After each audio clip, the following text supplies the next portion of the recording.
High friends, welcome to Shri Kannada YouTube channel. Aase serial ಇವತ್ತಿನ ಸಂಚಿಕೆಯಲ್ಲಿ ಏನಾಗ್ತಿದೆ ಅಂತ ನೋಡೋಣ ಬನ್ನಿ. ನೀವೇನಾದರೂ ನಮ್ಮ ಚಾನಲ್ನ ಫಸ್ಟ್ ಟೈಮ್ ನೋಡ್ತಾ ಇದ್ದರೆ ದಯವಿಟ್ಟು ಸಬ್ಸ್ಕ್ರೈಬ್ ಮಾಡ್ಕೊಳ್ಳಿ. ಸಬ್ಸ್ಕ್ರೈಬ್ ಮಾಡ್ಕೊಂಡು ತಪ್ಪದೇ ಬೆಲ್ ಐಕಾನ್ ಕ್ಲಿಕ್ ಮಾಡಿ. ಸೀರಿಯಲ್ ತುಂಬ ಚೆನ್ನಾಗಿ ಮುಡಿ ಬರ್ತಾ ಇದೆ. ಮನೆಯವರೆಲ್ಲ ಕೂತ್ಕೊಂಡು ಮಾತಾಡ್ತಾ ಇರ್ತಾರೆ. ಅಲ್ಲಿಗೆ ರವಿ ಮತ್ತು ಶ್ರುತಿ ಇಬ್ಬರು ಬರ್ತಾರೆ. ನಕ್ಕೊಂಡು ಮಾತಾಡ್ತಾ ಇರ್ತಾಳೆ ಶಾಂತಿ. ಅವಾಗ ನಿಲ್ಸಿ ಅತ್ತೆ ಅಂತ ಹೇಳ್ತಾಳೆ. ಏನಮ್ಮ ಇದು ಗೊತ್ತಿದ್ದಂಗೆ ನನ್ನ ಮೇಲೆ ಜೋರು ಮಾಡ್ತಿದ್ಯಾ? ಈಗ ಮನೆಗೆ ಬಂದ ಬಾಮ್ಮ, ಹೆಂಗಿದ್ಯಾ, ಚೆನ್ನಾಗಿದ್ಯಾ, ನೀನು ಇಲ್ಲೇ ಇರಬೇಕಮ್ಮ ಅಂತ ಹೇಳ್ತಾ ಇರ್ತಾಳೆ. ಎಲ್ಲಿ ಇರೋದಕ್ಕೆ ಬಿಡ್ತೀರಾ ಅತ್ತೆ? ನೀವು ನಮ್ಮ ಒಬ್ಬೊಬ್ಬರೇ ಸೊಸೆಯರಿಗೆ ಎಲ್ಲರಿಗೂ ಕಾಟಗಳು ಕೊಡ್ತಾ ಇದ್ದೀರಾ. ಈ ಥರ ಕಾಟ ಕೊಡ್ತಾ ಇದ್ರೆ ಯಾರು ತಾನೇ ನೆಮ್ಮದಿಯಾಗಿರೋಕ್ಕೆ ಸಾಧ್ಯ ಅಂತ ಹೇಳ್ತಿರ್ತಾಳೆ. ಅಯ್ಯೋ, ನಾನೇನಮ್ಮ ಕಾಟ ಕೊಟ್ಟೆ ನಿನಗೆ? ನಾನೇನು ಮಾಡಿದೆ ಅಂತ ಕೇಳ್ತಿರ್ತಾಳೆ. ಮತ್ತು ನೀವು ಎರಡಕ್ಕೆ ತಪ್ಪು ಮಾಡ್ತಾ ಇರೋದು ಅಂತ ಕೇಳ್ತಾಳೆ. ನಾನೇನು ತಪ್ಪು ಮಾಡಿದ್ದೀನಿ ಅಂತ ಕೇಳ್ತಾ ಇರ್ತಾಳೆ. ಅವಾಗ ಅದೇನು ತಪ್ಪು ಮಾಡ್ಕೊ ಬಂದಿದ್ಯಾ ಹೇಳೇ, ಪ್ರಾರಬ್ಧವೇ ಅಂತ ರಂಗನಾಥ್ ಅವ್ರು ಬೈತಾ ಇರ್ತಾರೆ ಶಾಂತಿಗೆ. ರೀ, ನೀವು ಗೊತ್ತಿಲ್ಲದೆ ನನಗೆ ಬೈಬಿಟ್ರಿ, ಸುಮ್ಮನೆ ಇರ್ರಿ ಅಂತ ಹೇಳ್ತಾ ಇರ್ತಾರೆ. ಆವಾಗ ಮನೋಜು ಅಪ್ಪ ನಮ್ಮ ಅಮ್ಮಂಗೆ ಬೈಬೇಡ ಅಂತ ಹೇಳ್ತಿರ್ತಾನೆ. ರವಿ ಹೇಳ್ತಾನೆ, ಆ ನೀತು ಒಂದು ಫ್ಲವರ್ ಅಂಗಡಿ ಓಪನ್ ಮಾಡ್ತಾ ಇದ್ದಾಳೆ, ಅದಕ್ಕೆ ರವಿ ಕಾಡಿಣಿ ಅಂತ ಹೆಸರಿಕ್ತಾ ಇದ್ದಾಳೆ. ಅದರಿಂದ ಏನು ಸಮಸ್ಯೆ? ಅವಳು ಜಾತಕನ ಕೇಳ್ಬಿಟ್ಟು ಅದ್ರ ಪ್ರಕಾರ ಹೆಸರಿಟ್ಟಿರ್ಬೋದಲ್ವಾ ಅಂತ ಶಾಂತಿ ಹೇಳ್ತಾ ಇರ್ತಾಳೆ. ಅವಳು ಹೆಸರಿಕ್ಕಿದ್ದು ಒಂದು ತಪ್ಪಾದರೆ ಇನ್ನೊಂದು ತಪ್ಪು, ನಿಮ್ಮ ಫ್ರೆಂಡ್ ವಿಶಾಲಾಕ್ಷಿ ಅವಳಿಗೆ ಹೂವನ್ನು ಸಪ್ಲೈ ಮಾಡ್ತಾ ಇದ್ದಾಳೆ. ನೀವು ಎಂಥವ್ರು ಸವಾಸ ಮಾಡಿದ್ದೀರಾ? ಇಂಥವ್ರ ಸವಾಸ ಎಲ್ಲ ಬೇಕಾ ನಿಮಗೆ? ಇಂಥವ್ರ ಮೂಲಕ ಅವಳಿಗೆ ಹೂವನ್ನೆಲ್ಲ ಸಪ್ಲೈ ಮಾಡಿ ಅವಳಿಗೆ ಸಪೋರ್ಟ್ ಮಾಡ್ತಾ ಇದ್ದಾಳೆ. ನಿಮ್ಮ ಸಪೋರ್ಟ್ ಇಲ್ಲದೇ ಇವೆಲ್ಲ ನಡೆಯುತ್ತಾ? ಇಂಥವ್ರ ಸವಾಸ ಎಲ್ಲ ಬೇಕಾ ನಿಮಗೆ? ಇಂಥವ್ರ ಸವಾಸನೆಲ್ಲ ಮಾಡಿ ನಮ್ಮ ಜೀವನ ಹಾಳು ಮಾಡ್ತಾ ಇದ್ದೀರಾ. ಅವಳಿಗೆ ಫಸ್ಟು ಹೇಳ್ರಿ, ಹೂವನ್ನೆಲ್ಲ ಸಪ್ಲೈ ಮಾಡಬೇಡ, ಯಾವುದೂ ಕೊಡ್ದು ನಾನು ರವಿ ಹೆಸರಲ್ಲಿ ಹೆಸರು ಓಪನ್ ಮಾಡಬಾರ್ದು ಅಂತ ಹೇಳ್ರಿ ಅಂತ ಹೇಳಿ ವಾರ್ನಿಂಗ್ ಕೊಡ್ತಾಳೆ. ಅಲ್ಲಮ್ಮ, ನಾನೇನು ಹೇಳಿ, ಅವಳು ಹಿಂಗೆ ಮಾಡಿದ್ದಾಳೆ ಅಂತ ನಂಗೆ ಗೊತ್ತೇ ಇರಲಿಲ್ಲ ಅಂತ ಹೇಳ್ತಿರ್ತಾಳೆ. ನೀವು ಇಂಥ ಸವಾಸ ಮಾಡಿರೋದೇ ಮೊದಲನೇ ತಪ್ಪು, ನೀವು ಇಂಥ ತಪ್ಪು ಮಾಡ್ತೀರಂತ ನಾನು ಎಕ್ಸ್ಪೆಕ್ಟ್ ಮಾಡಿರಲಿಲ್ಲ ಅಂತ ಹೇಳ್ತಿರ್ತಾಳೆ. ಮನೋಜ್ ಮಾತಾಡೋದಕ್ಕೆ ಬರ್ತಾನೆ ಅವ್ರ ಅಮ್ಮನ ವಹಿಸ್ಕೊಂಡು. ಆಗ ಶ್ರುತಿ ಬೈತಾಳೆ, ನೀನು ಸುಮ್ಮನೆ ಎದ್ಬಿಡೋದು ಕಲಿಬೇಕು ಅಂತ.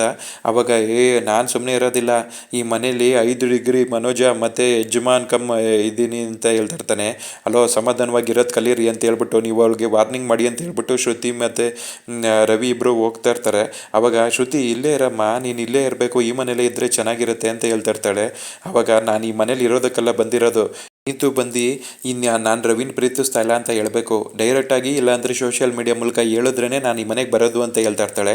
ಆಗ ಮೀನಾ ಹೇಳ್ತಾಳೆ, ನೀನು ಈ ಮನೇಲಿದ್ರೇ ಅದೆಲ್ಲ ಸರಿ ಹೋಗೋದು, ನೀನು ಈ ಮನೇಲಿದ್ದರೆ ಎಲ್ಲ ಪ್ರಾಬ್ಲಮ್ಮು ಸಾಲ್ವ್ ಆಗಿಬಿಡುತ್ತೆ ಶ್ರುತಿ, ನೀನು ಇಲ್ಲೇ ಇದ್ಬಿಡು ಅಂತ ಹೇಳ್ತಿರ್ತಾಳೆ. ಅದೆಲ್ಲ ಸಾಧ್ಯ ಇಲ್ಲ ಮೀನಾ ಮರಿ, ನಾನು ಹೋಗ್ತಾ ಇದ್ದೀನಿ ಅಂತ ಹೇಳ್ತಿರ್ತಾಳೆ. ಆವಾಗ ರಂಗನಾಥ್ ಅವ್ರು ಹೇಳ್ತಾರೆ, ಇಲ್ಲಮ್ಮ, ನೀನು ಈ ಮನೇಲಿ ಇರೋದ್ರಿಂದ ಎಷ್ಟೊಂದು ಸಮಸ್ಯೆಗಳು ಬಗೆಹರಿಯುತ್ತೆ ಅಂತ ಹೇಳ್ತಿರ್ತಾರೆ. ನಾನು ಈ ಮನೇಲಿ ಇರೋದಕ್ಕೆ ಎಲ್ಲಿ ಬಿಡ್ತಾರೆ, ಫಸ್ಟು ಇವರು ಮಾಡಿರೋ ತಪ್ಪುಗಳನ್ನ ಸರಿ ಮಾಡಲಿ ಅಂತ ಶಾಂತಿಗೆ ಹೇಳ್ತಾಳೆ. ಇಲ್ಲಮ್ಮ, ನೀನು ಈ ಮನೇಲಿ ಇರು, ದಯವಿಟ್ಟು ಈ ಮನೆ ಬಿಟ್ಟು ಹೋಗಬೇಡ ಅಂತ ಹೇಳ್ತಿರ್ತಾರೆ. ನಾನು ಈ ಮನೇಲಿ ಇರೋದು ಯಾವಾಗ ಅಂತ ಟೈಮ್ ಡಿಸೈಡ್ ಮಾಡುತ್ತೆ, ನಾನು ಬರ್ತೀನಿ ರವಿ, ನಾನು ಹೋಟೆಲ್ ಸಿಗ್ತೀನಿ ಅಂತ ಹೇಳ್ಬಿಟ್ಟು ಹೊಂಟೋಗ್ಬಿಡ್ತಾಳೆ. ರಂಗನಾಥ್ ಅವರು ಶಾಂತಿಗೆ ಬೈತಾರೆ, ಲೇ ಪ್ರಾರಬ್ಧವೇ, ಏನು ಮಾಡೋದು ಕೊಟ್ಟಿದೆಯೇ? ಈ ಕೆಂಪು ಇರುವೆ ಸುತ್ತ ಸಕ್ಕರೆಗಳು ಚೆಲ್ದಂಗೆ ನೀನು ಹೋಗಿ ಈ ಪೀಡೆಗಳ ಸುತ್ತಮುತ್ತ ಹೋಗಿ ನಿಂತಿದ್ಯಲ್ಲೇ, ಒಳ್ಳೆಯವ್ರ ಸವಾಸ ಮಾಡು ಅಂತ ನಾನು ಬಡ್ಕೊಂಡೆ, ಹೋಗಿ ಎಂಥವ್ರ ಸವಾಸಗಳು ಮಾಡಿದ್ಯಾ? ನೀನು ಮಾಡಿರೋ ಸವಾಸದಿಂದ ಮನೆಯೆಲ್ಲ ಛಿದ್ರ ಆಗ್ತಾಯಿದೆ. ಹೋಗಿ ಶ್ರುತಿ ಜೀವನನಾರು ಸರಿ ಮಾಡು, ಹೋಗಿ ಅವಳಿಗೆ ಬೊಗಳು ಸರಿಯಾಗಿ ಬುದ್ಧಿ ಹೇಳು ಅವಳಿಗೆ ಅಂತ ಬೈತಾರೆ. ಅವಾಗ ವಿಶಾಲಾಕ್ಷಿ, ಬರ್ತಿದ್ದೀನಿ ಇರು ನಿನಗೆ ಅಂತ ಶಾಂತಿ ಮಾಡ್ಕೊತಾಳೆ. ಮನೋಜು ಅಂಗಡಿಲಿ ಎಲ್ಲ ಸಾಮಾನುಗಳನ್ನೆಲ್ಲ ನೋಡ್ತಾ ಇರ್ತಾನೆ ಶೋರೂಮಲ್ಲಿ. ಅಲ್ಲಿ ಅವಾಗ ಕ್ರಿಶ್ ಬರ್ತಾನೆ. ಅಪ್ಪ, ಹೇಗಿದ್ದೀರಾ, ಚೆನ್ನಾಗಿದ್ದೀರಾ? ನಾನು ಫಸ್ಟ್ ರ್ಯಾಂಕ್ ತೆಗೆದಿದ್ದೀನಿ, ನನಗೆ ಮಾರ್ಕ್ಸ್ ಕಾರ್ಡ್ಗೆ ಸೈನ್ ಮಾಡಿಯಪ್ಪ ಅಂತ ಹೇಳ್ತಾ ಇರ್ತಾನೆ. ಅವಾಗ ಎಲ್ಲ ಕಸ್ಟಮರ್ಗಳೆಲ್ಲ ಅವ್ರನ್ನೇ ನೋಡ್ತಾ ಇರ್ತಾರೆ. ಯಾರೋ ನಿಂಗೆ ಅಪ್ಪ? ನಾನಲ್ಲ ನಿಮ್ಮಪ್ಪ ನಾನಲ್ಲ, ಹೋಗೋ ಇಲ್ಲಿಂದ, ಯಾಕೋ ಬಂದೆ, ನಾನು ನಿನ್ಗೆ ಯಾವ ಸೈನು ಮಾಡಲ್ಲ, ಏನೂ ಮಾಡಲ್ಲ, ಹೋಗೋ ಅಂತ ಬೈತಾ ಇರ್ತಾನೆ. ನೀವೇ ನಮ್ಮಪ್ಪ, ನೀವೇ ನಂಗೆ ಸೈನ್ ಮಾಡಬೇಕು ತಾನೇ, ನಾನು ಫಸ್ಟ್ ರ್ಯಾಂಕ್ ತೊಗೊಂಡಿದ್ದೀನಪ್ಪ ಅಂತ ಹೇಳ್ತಾ ಇರ್ತಾನೆ. ನಿಮ್ಮ ಅಮ್ಮ ಮತ್ತು ಮಗ ಸೇರಿಕೊಂಡು ನನ್ನ ಜೀವನನೇ ಹಾಳು ಮಾಡಿಬಿಟ್ರಿ, ಹೋಗೋ ಇಲ್ಲಿಂದ ಅಂತೇಳಿ ಜೋರು ಮಾಡಿ ಬೈತಾ ಇರ್ತಾನೆ. ಆವಾಗ ಅವ್ನು ಸೀನಾ ಬ್ರೋ ಹೇಳ್ತಾ ಇರ್ತಾನೆ, ಬ್ರೋ ಏನೋ ಒಂದು ಸ್ಕೀಮ್ ಹಾಕೊಂಡು ಬಂದಿದ್ದಾರೆ ಬ್ರೋ, ನಿಮ್ಗೆ ಏನೋ ಕಾದಿದೆ ಅಂತ ಹೇಳ್ತಾ ಇರ್ತಾನೆ. ಮಗುಗೆ ಬೈಯೋದನ್ನ ಎಲ್ಲ ಕಸ್ಟಮರ್ಸ್ಗಳು ನೋಡ್ತಾ ಇರ್ತಾರೆ. ಆವಾಗ ರೋಹಿಣಿ ಎಂಟ್ರಿ ಕೊಡ್ತಾಳೆ. ರೋಹಿಣಿ ಬಂದ್ಬಿಟ್ಟು, ಕ್ರೀಶ್ ಸುಮ್ಮನೆ ಇರಪ್ಪ, ಸಮಾಧಾನ ಮಾಡ್ಕೊ, ನಿಮ್ಮಪ್ಪ ಯಾರಿಗೂ ಏನೂ ಸರಿಯಾಗಿ ಮರ್ಯಾದೆ ಕೊಡೋದಿಲ್ಲ, ನಿಮ್ಮ ಮಗುಂಗಾದ್ರೂ ಯಾವಾಗಿ ಮಾತಾಡಿಸ್ಬೇಕಲ್ವಾ, ಅವ್ನ ರಿಪೋರ್ಟ್ ಕಾರ್ಡ್ಗೆ ಸೈನ್ ಮಾಡಿ ಅಂದರೆ ಯಾಕೆ ಹಿಂಗೆ ಆಡ್ತಿದ್ದೀರಾ ಅಂತ ಕೇಳ್ತಾ ಇರ್ತಾಳೆ. ಆವಾಗ ಎಲ್ಲ ನಿಂದೇನೆ ಇದು ನಾಟಕ, ಏನಕ್ಕೆ ಇವ್ಳನ್ನ ಕರ್ಕೊಬಂದಿದ್ಯಾ, ಏನಕ್ಕೆ ಈ ಥರ ಡ್ರಾಮಾ ಆಡ್ತಾ ಇದೆಯಾ, ಅವ್ನು ಹೆಂಗೆ ನನ್ನ ಮಗ ಆಗ್ಬಿಡ್ತಾನೆ ಅಂತ ಕೇಳ್ತಾ ಇರ್ತಾನೆ. ಆವಾಗ ನೀನು ಇವ್ನ ಕರ್ಕೊಂಡೋಗಿಲ್ಲ ಅಂದರೆ ಎರಡು ಬಿಡ್ತೀನಿ ನೋಡು ಅಂತ ಜೋರು ಮಾಡ್ತಾ ಇರ್ತಾನೆ. ಅದನ್ನ ನೋಡ್ಬಿಟ್ಟು ಯಪ್ಪ ಇವನ ಅಂಗಡಿಲಿ ಏನು ತೊಗೊಳೋದು ಬೇಡ, ಇವನ ಹತ್ರ ಏನಾರ ನಾವು ತೊಗೊಂಡ್ಬಿಟ್ರೆ ಆ ಹೆಣ್ಮಗು ಮತ್ತು ಆ ಮಗು ಶಾಪ ನಮಗೆ ತೆಗ್ದುಬಿಡುತ್ತೆ ಅಂದ್ಬಿಟ್ಟು ಅಲ್ಲಿರೋ ಕಸ್ಟಮರ್ ಹೋಗ್ತಾ ಇರ್ತಾರೆ. ಆ ಮಗುಗೇನೆ ಹೊಡಿಯೋಕೆ ಹೋಗ್ತಿಲ್ಲ, ನಿನ್ಗೇನಾರು ಮಾನ ಮರ್ಯಾದೆ ಇದೆಯಾ ಅಂತ ಒಬ್ಬೊಬ್ಬರೇ ಕಸ್ಟಮರ್ ಹೋಗ್ತಾ ಇರ್ತಾರೆ. ನಿಮ್ಗೇನಾರು ಇಷ್ಟ ಇಲ್ಲ ಅಂದರೆ ಯಾರು ಐಟಮ್ ತೊಗೊಂಬೇಡಿ, ಇಲ್ಲಿಂದ ಹೋಗಿ ಅಂತ ಹೇಳ್ಬಿಡ್ತಾರೆ ಮನೋಜು. ಆಗ ಅಲ್ಲಿರೋ ಕಸ್ಟಮರ್ಗಳೆಲ್ಲರೂ ಹೊಂಟೋಗ್ಬಿಡ್ತಾರೆ. ಆಗ ರೋಹಿಣಿ ಕಣ್ಣೀರು ಹಾಕ್ತಾ ಇರೋ ಥರ ನಾಟಕ ಮಾಡಿಬಿಟ್ಟು ನಗ್ತಾ ಇರ್ತಾಳೆ. ಕ್ರಿಶ್ ನಾವು ಬಂದಿರೋ ಕೆಲಸ ಆಯಿತು ನಡಿಯಪ್ಪ ನಾವು ಹೋಗೋಣ ಅಂತ ಹೇಳ್ಬಿಟ್ಟು ಅಲ್ಲಿಂದ ರೋಹಿಣಿ ಹೋಗ್ತಾ ಇರ್ತಾಳೆ. ಆವಾಗ ಮನೋಜ್ಗೆ ತುಂಬ ಕೋಪ ಬರ್ತಾ ಇರುತ್ತೆ. ಆವಾಗ ಅಲ್ಲಿ ಅವನ ಲೇಡಿ ಸ್ಟಾಫ್ ಇರೋಳು ಅಳ್ತಾ ಇರ್ತಾಳೆ. ಆಗ ಸಿನ್ನ ಬ್ರೋ ಕೇಳ್ತಾನೆ, ಯಾಕಮ್ಮ ಯಾಕೆ ಅಳ್ತಾ ಇದೆಯಾ ಅಂತ ಕೇಳ್ತಾನೆ. ಅಯ್ಯೋ ನಮ್ಮ ಎಂಪ್ಲಾಯೀಸ್ಗಳು ಮಾತಾಡ್ಕೊತಾ ಇದ್ದಾರೆ, ಮನೋಜ್ ಸರ್ಗೆ ನನಗೂ ಸಂಬಂಧ ಇದೆಯಂತೆ, ಅದರಿಂದ ಇವ್ರದ್ದು ಸಂಬಂಧ ಹೆಂಡತಿ ಜೊತೆ ಇರೋ ಸಂಬಂಧ ಹಾಳಾಗಿದೆಯಂತೆ ಅಂತ ಹೇಳ್ಕೊಂಡು ಅವಳು ಹೊಂಟೋಗ್ಬಿಡ್ತಾಳೆ. ಆವಾಗ ಬ್ರೋ ನಿಮ್ಮ ಹೆಂಡತಿ ಸರಿಯಾಗೇ ಮಾಡಿದಾಳಲ್ಲ ಬ್ರೋ, ಅವಳಿಗೆ ಡೈವರ್ಸ್ ಕೊಡೋದಲ್ಲ, ನಿಮಗೆ ಡೈವರ್ಸ್ ಕೊಡೋದೇ ಕಷ್ಟ ಅನಿಸುತ್ತೆ, ಅವಳು ನಿಮಗೆ ಎಲ್ಲೆಲ್ಲಿ ಬೇಕು ಅಲ್ಲೆಲ್ಲ ಲಾಕ್ ಮಾಡ್ತಾ ಇದ್ದಾಳೆ, ತುಂಬ ಹುಷಾರಾಗಿರಿ ಅಂತ ಹೇಳ್ತಾನೆ.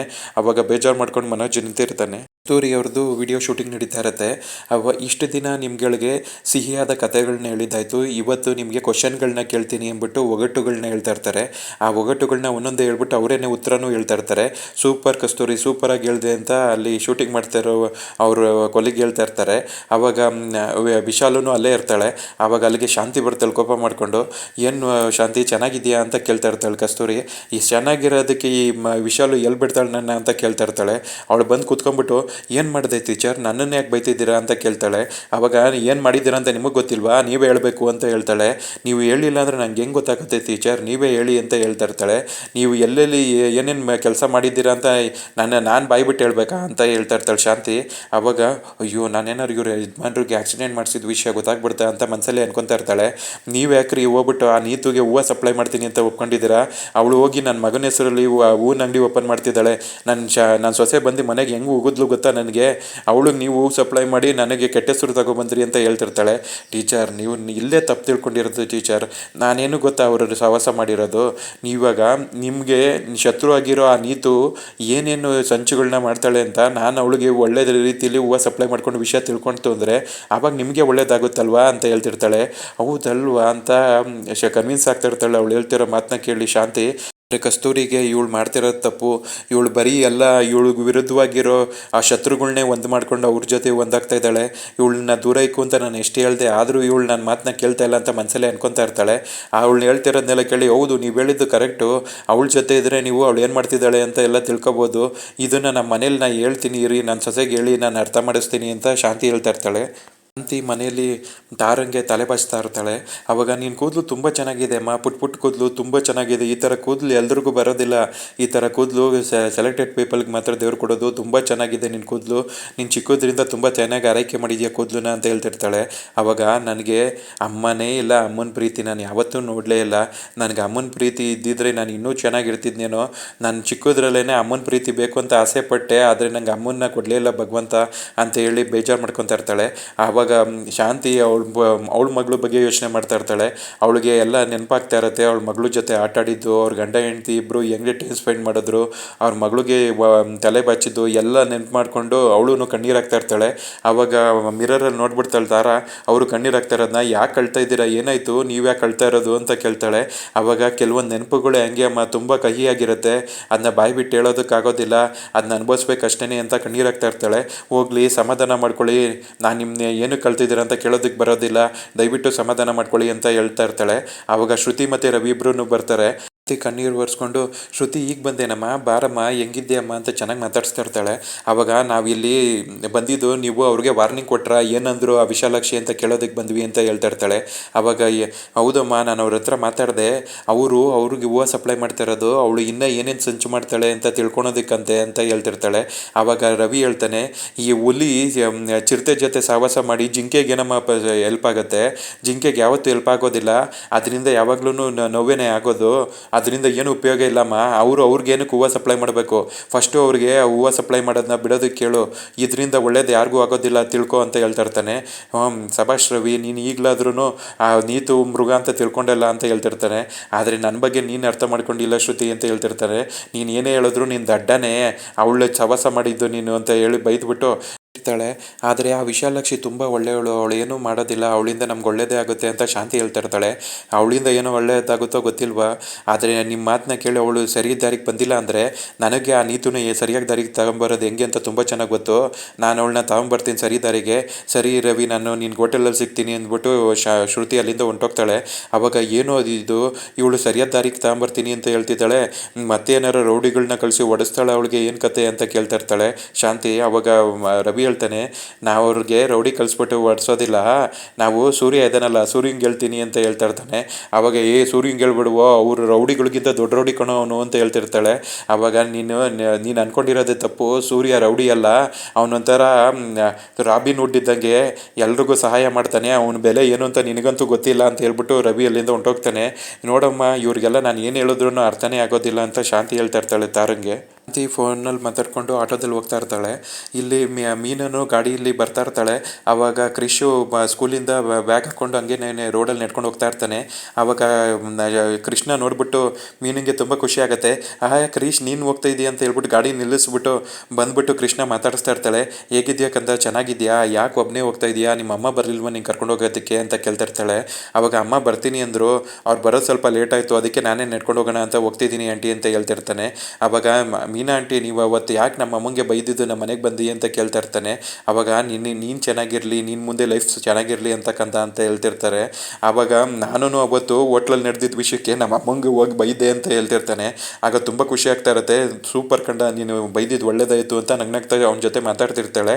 ಆವಾಗ ಶಾಂತಿ ಆಟೋ ನಿಲ್ಲಿಸ್ಬಿಟ್ಟು, ಏನಿದು ಈ ಚಿಲ್ಟು ಜೊತೆ ಮಾತಾಡ್ತಿದ್ದಾಳಲ್ಲ, ಏನು ಕತೆ, ಇವಳು ನಗ್ನಗ್ತಾ ಮಾತಾಡ್ತಿದ್ದಾಳೆ ಅಂದರೆ ಏನೋ ಸ್ಕೀಮ್ ಇದೆ ಅಂತ ನೋಡ್ತಾ ಗುರಾಯಿಸ್ತಾ ಇರ್ತಾಳೆ. ಅವಳು ಕೋಪದಲ್ಲೇ ಮನೆಗೆ ಬರಲಿ ಸರಿಯಾಗಿ ವಿಚಾರಿಸ್ಕೊತೀನಿ ಅಂದ್ಬಿಟ್ಟು ಅವಳು ಆಟೋ ಮೂವ್ ಆಗ್ತಾಳೆ. ಅವಳ ಆಟೋ ಮೂವ್ ಆಗ್ತಿದ್ದಂಗೆ ಇನ್ನೊಂದು ಆಟೋದಲ್ಲಿ ರೋಹಿಣಿ ಬರ್ತಾಳೆ. ರೋಹಿಣಿ ನೋಡ್ತಾ ಇರ್ತಾಳೆ, ಏನಿದು ಇವಳ ಹತ್ರ ಮಾತಾಡ್ತಿದ್ದಾಳಲ್ಲ ಅಂತ ಆಟೋ ಎಳೆದ್ಬಿಟ್ಟು ಅಲ್ಲಿಂದ ನೆಡ್ಕೊಂಡು ಬರ್ತಾಳೆ. ಬರ್ತಿದ್ದಂಗೆ ಮೀನಾ ಗಾಡಿ ಎತ್ಕೊಂಡು ಅವಳ ಪಡೆಗಳು ಬರ್ತೀನಿ ಕ್ರಿಶ್ ಅಂತ ಹೇಳ್ಬಿಟ್ಟು ಅಲ್ಲಿಂದ ಹೊಂಟೋಗ್ತಾಳೆ. ಅವಳು ಹೋಗ್ತಿದ್ದಂಗೆ, ಯಾಕೋ ಅವಳ ಜೊತೆ ಯಾಕೋ ಮಾತಾಡ್ತಿದ್ದೆ ನೀನು ಅಂತ ಕೃಷ್ಣ ಕೇಳ್ತಾಳೆ ರೋಹಿಣಿ. ಆವಾಗ ಇಲ್ಲಮ್ಮ, ಅವರು ಆಂಟಿ ಹಿಂಗೆ ಬರ್ತಾಯಿದ್ರು, ನನ್ನ ನೋಡ್ಬಿಟ್ಟು ಹಂಗೆ ಮಾತಾಡ್ಸಿದ್ರಮ್ಮ ಅಂತ ಹೇಳ್ತಾ ಇರ್ತಾನೆ. ಬಾ ಹೋಗೋಣ ಅಂತ ಹೇಳ್ಬಿಟ್ಟು ಕೃಷ್ಣ ಕರ್ಕೊಂಡೋಗಿ ಆಟೋದಲ್ಲಿ ಕುಂಡಿಸ್ತಾಳೆ. ಆಟೋದಲ್ಲಿ ಅವಳನ್ನ ಕುಣಿಸೋದಕ್ಕೆ ಹೋಗ್ತಿರ್ಬೇಕಾದ್ರೆ ಒಬ್ಬರು ಬೈಕಲ್ಲಿ ಅಲ್ಲಿಗೆ ಬರ್ತಾರೆ. ಅಲ್ಲಿ ಬರ್ತಿದ್ದಂಗೆ, ನೀನು ಇಲ್ಲೇ ಕೂತಿರು ನಾನು ಬರ್ತೀನಿ ಅಂತ ಹೇಳ್ಬಿಟ್ಟು ಆ ಬೈಕಲ್ಲಿರೋರನ್ನ ಮಾತಾಡ್ಸೋಣ ಅಂದ್ಬಿಟ್ಟು ರೋಹಿಣಿ ಅಲ್ಲಿಗೆ ಹೋಗ್ತಾಳೆ. ಅಲ್ಲಿಗೆ ಇವತ್ತಿನ ಸಂಚಿಕೆ ಕಂಪ್ಲೀಟ್ ಆಗುತ್ತೆ ಫ್ರೆಂಡ್ಸ್. ನೀವೇನಾದರೂ ನಮ್ಮ ಚಾನಲ್ನ ಫಸ್ಟ್ ಟೈಮ್ ನೋಡ್ತಾ ಇದ್ದರೆ ದಯವಿಟ್ಟು ಸಬ್ಸ್ಕ್ರೈಬ್ ಮಾಡ್ಕೊಳ್ಳಿ. ಸಬ್ಸ್ಕ್ರೈಬ್ ಮಾಡಿಕೊಂಡು ತಪ್ಪದೇ ಬೆಲ್ಲೈಕಾನ್ ಕ್ಲಿಕ್ ಮಾಡಿ ಫ್ರೆಂಡ್ಸ್. ಮುಂದಿನ ಸಂಚಿಕೆಯೊಂದಿಗೆ ಮತ್ತೆ ಭೇಟಿಯಾಗೋಣ. Thank you.